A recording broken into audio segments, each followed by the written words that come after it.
Day 5. I've got my hardy crew. We're having our coffee morning briefing on what's going to happen on Didominus today.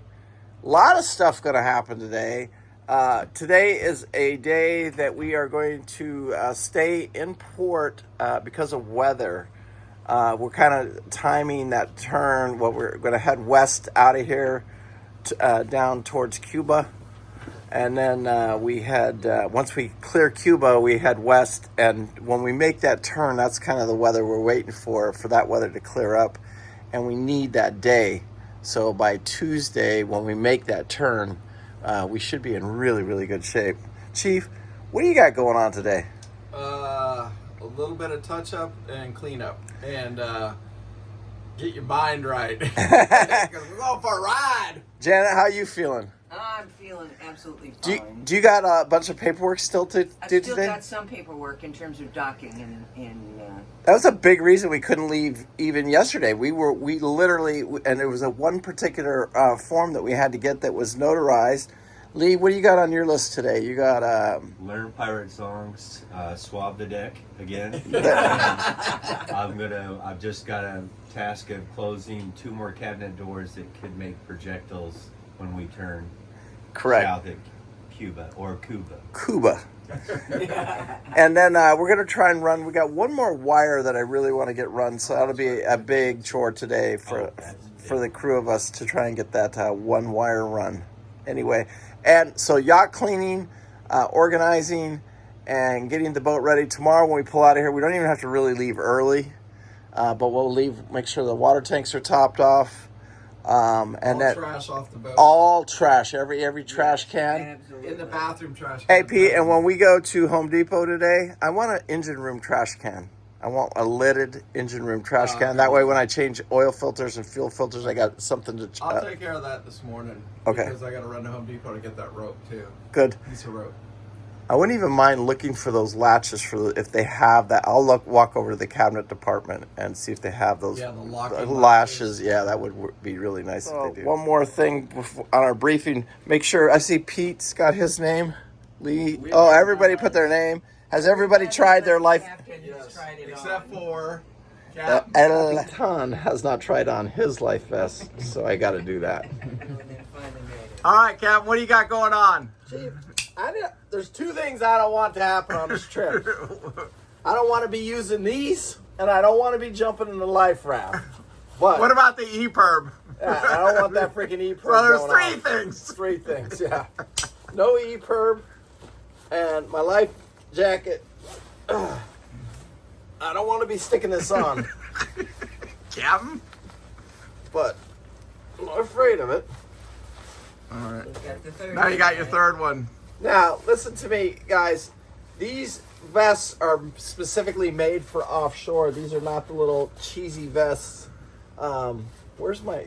Lee, can you grab that strap, the one I'm missing? Certainly. These are not the cheesy little vests, that the normal vests that you see. And they are not, these are not the little, everybody says you grab the little inflatable vests. That's not what these are, and they don't work offshore. So you got to know your environment. You got to know what you're getting into. These are important things when you're getting life vests ready for a specific trip. These are designed for offshore. And if I had to evacuate this yacht, this is the vest I want to have on. I don't want to have on any other vest. This is the one. It has flotation back here. It's meant to roll you over. It's meant to keep your head up. We've got our emergency light on here, and we have a whistle to contact everybody. And that is if we get separated out there in the water. This is so that we can hear each other at all times in any weather conditions. All right, Captain. Looking good, baby. All right, Chief. All right, so this morning as we're talking about drills for if the yacht's going down and we're in trouble and you're in bed sleeping, what is that? What is the word that we're going to use for just no bullshit?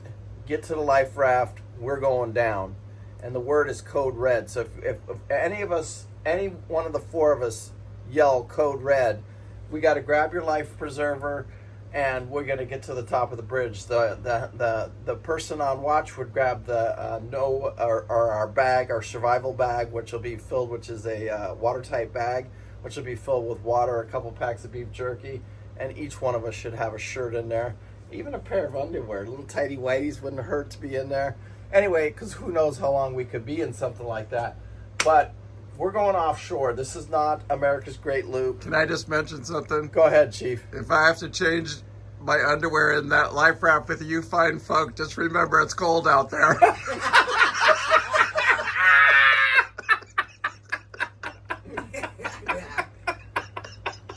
It's shrinkage. It's shrinkage. I think it's Seinfeld immediately. Chief, come on, Chief. So I got my engine room trash can, and then I went and named all of my battery banks. I've got these special little wireless adapters here that gives me voltage readings all the time, because these batteries here are specifically for the stabilizer system, which are these 12 volt 24 volt motors right here, the green ones. So it's very important that I know the voltage on these batteries at all times. This are my house batteries back here. It's important that I know the voltage on them. These are my engine start batteries. And then I have house batteries up in the front of the boat. And I need to monitor these batteries to know when I can get away from the generator and when I can get a stop on the generator, if that makes sense. So it's very, very important on this big yacht to be able to manage the battery system correctly and know when I have no choice but to turn on the generator, or I can run without the generator. Doing a little bit of work here. On this boat, we have 16 different batteries. So we want to be able to monitor those to the best of our abilities. And then when we need to turn the generator on, we'll kind of know. We can say, hey, the voltage in this battery is getting low. You need to run the generator, and we'll be able to manage this all using these little Bluetooth monitors that we have. I have 4 monitors, and I actually have about 6 battery systems, but the crucial ones are the stabilization and then the 2 house banks, so that we know where we're at all times. I have these 5-gallon buckets here. These got fresh water in them, and we can use these for a couple things. We can use them as a wash down for our anchor. We can also use these buckets of fresh water to clean off the front of the boat. And so we have a pump that we just literally stick down in here. We'll show it to you as we get going here, but we can use them for washing the boat down, washing the decks down a little bit, getting the salt off, but also for cleaning the anchor when we bring the chain up on the anchor. You got to feed the crew? Yeah, we got mud today. Nice. I like the mud. It's called mud. So we're gonna have chicken delight tomorrow. Nice. All right. Our first day out to sea. Sweet. That'll make pretty. All right, guys, just a quick little hair video. This is our hose system. All you have to do now is just turn on that bib right there, and I got fresh water on front of the boat for washing down the anchor, washing the front windshields, whatever I need to do on the yacht. Chief, I don't know what you see, but look, open, screw that on there. I got It's over. Thank you, sir. Yeah. Thank you. Thank you, Captain. Did I overcomplicate? Then nobody's going to the moon here, Chief. No, it looks good to me. Our last chores is we want to run this wire up into the pilot house, and the reason is so I can charge the pilot house batteries off of the alternators is the big reason we're doing that.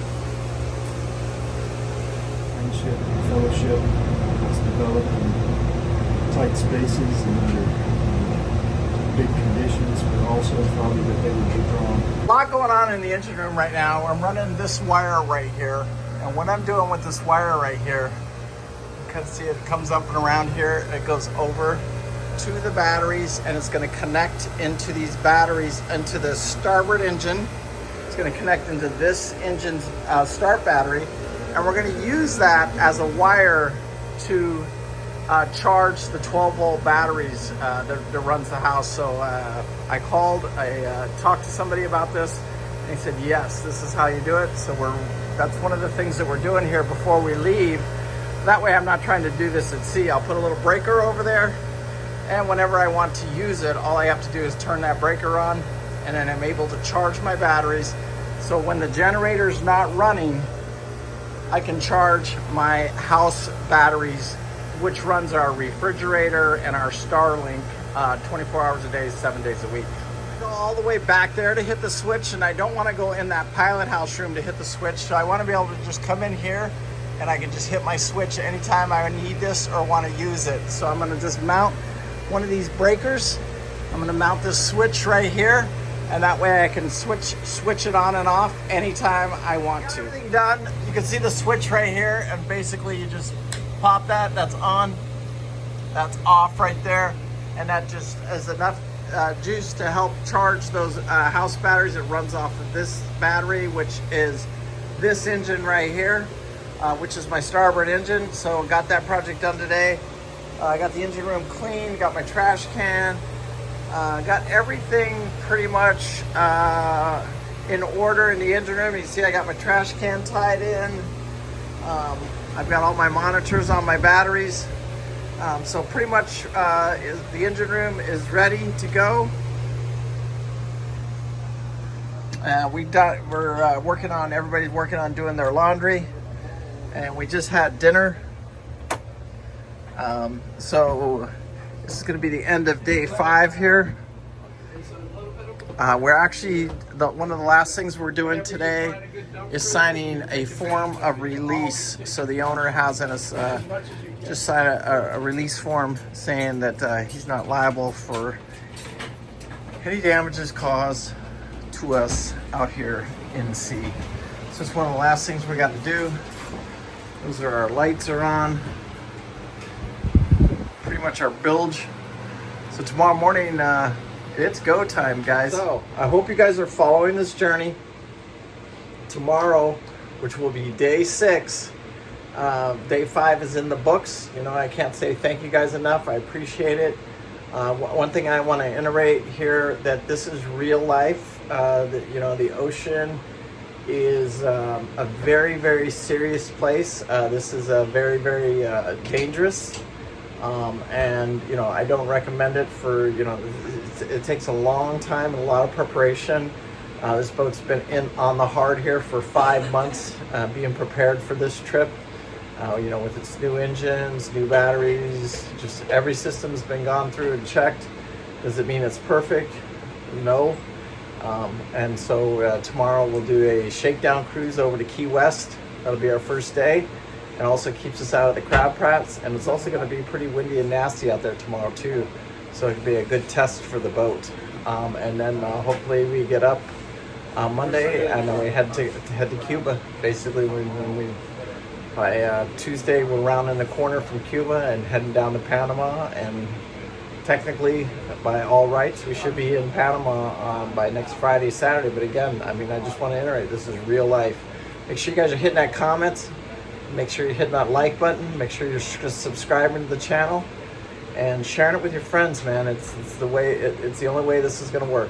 Anyway, thank you guys. We do appreciate it, all of you. Love, peace, and I hope you guys enjoy. We had Rob came out. Thank you, Rob, for coming out and giving us a blessing for the boat and the people on the boat. We appreciate that very much. Thanks.